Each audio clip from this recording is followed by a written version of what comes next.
From 1890 till 1947, the Jews did not kick anybody or steal anybody's land from anybody. And Palestinians were not even referred to as Palestinians. They were referred to as non-Jewish citizens.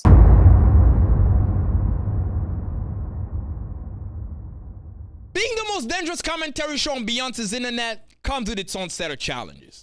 YouTube time and time again refuses to promote our videos because we have very controversial takes on extremely sensitive subjects. So chances are, if you stumbled on this clip by accident, you'll never get to see our content again unless you hit that subscribe button. It only takes 1 second. But either way, we're glad you're here. And now, back to the clip. Do you think there is a difference between anti-Semitism and anti-Zionism? The answer, the clear answer is there a difference? No, but can there be shades of gray? Yes. So what do I mean by that? So okay.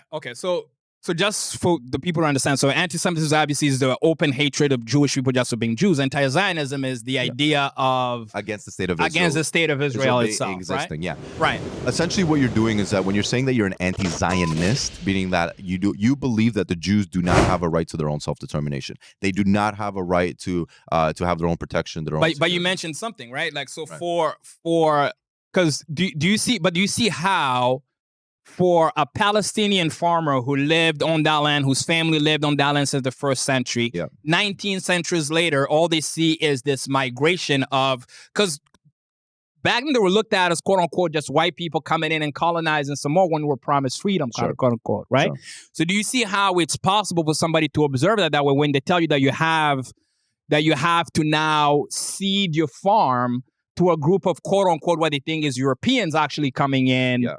Right. So, but do you see how somebody can look at that as, hey, I understand that you're saying that you have a claim to it, but my family has. So let me give you an example, sure. Right? How, like, if you look at mainstream media, right? Mainstream media would tell you that the Russian invasion of Ukraine is a crime because Ukrainians have the right to their own self-autonomy. They have the right to be able to defend themselves. So. What would stop a Russian, the Russians for being like, hey, listen, this land was part of the USSR. We have some sort of ancestral claim to it because our people used to live here, etc. But then the same mainstream media would turn around and say that the Palestinians somehow don't have the right to be able to feel that same exact way. Right. Do you not see how there is some kind of like hypocrisy there? I do. Yeah. Now, here's a really important thing, right? Like, I mean, Jews, Arabs, Christians, they all lived coexistently with one another, right? They had a lot of peace. It's not like, they were warring with one another, right? So to live in harmony is totally fine. What I do want to state here, though, and this is also very important, when you look at the British mandate of Palestine, what Palestine actually was, it wasn't just what you see as Israel proper today, but it also included Transjordan. That was the whole mandate of Palestine, right? And this is important because a lot of times people forget about this. Is that Jordan, which was, by the way, the majority of where the British, the Arab population was. But here's the thing: when you're looking at the whole land from the 1800s. A lot of people don't really know this, but at the time, and Mark Twain, there's authors that actually wrote about this that made, that visited Israel and saw, the land. It was extremely underdeveloped and it was extremely underpopulated, right? We're talking about a population of like what? It was like 400,000, 500,000. I think what before the main migration, I think like up until like 1918, Jews were like 8% of the population down there in that land, and like 80 until the 1890, about 8%. But even like the end of old because the first like settlers came when 1890, like 1890, yeah. Kibbutz, right, yeah. Which, by the way, they didn't steal the land from anybody. They didn't take it from anybody. They bought that land. So they came there. They bought the land from, because since it was a region of a colony of an empire, right? There was people that would have been in like Lebanon or Egypt, but they owned land in Palestine because it was just seen as one empire, so to speak. Right. So they bought that land from those people. Here's the hot take. From 1890 till 1947, the Jews did not kick anybody or steal anybody's land from anybody. And I would like to challenge anybody to. But here is where you just mentioned something like, they came in, they bought the land. See, the issue, like, I think the main issue, the reason why they call like Israel an apartheid state is if you come in and you buy the land and suddenly now you set up these political systems that advantage one group of people over another, You know what I mean? Like because those people that live on that land, like they have been there for a very long time.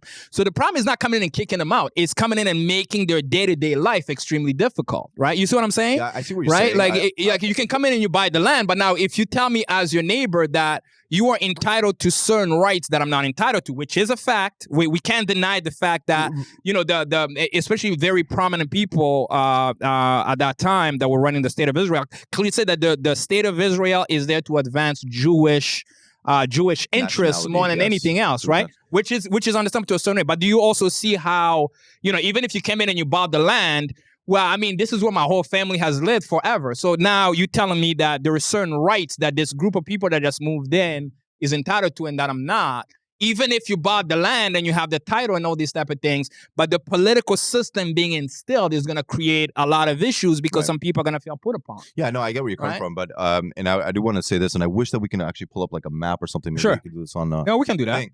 But when you actually look at the settlements that the Jewish pilgrimage was making during the Zionist movement, it wasn't in Arab areas, right? So they were mostly like Tel Aviv did not exist, Haifa did not exist, right? A lot of the Mediterranean West Coast. Is that a map of Israel? Is that what you wanted to look at? Yeah, I mean, if you wanted to even look at that, like what the original map before the divide. I mean, just so you can actually see where the settlements of the Jews that were there. Now, mind you, here's the thing. You ready for this one? Here's another hot take. The Arabs had no authority in that land. It was the Ottomans that actually had the authority. Right.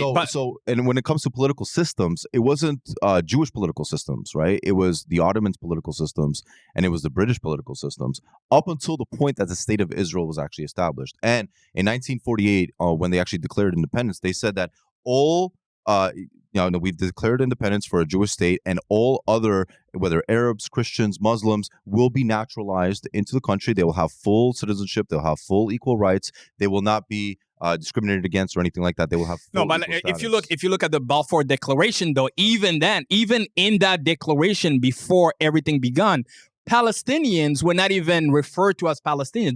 They were referred to as non-Jewish citizens.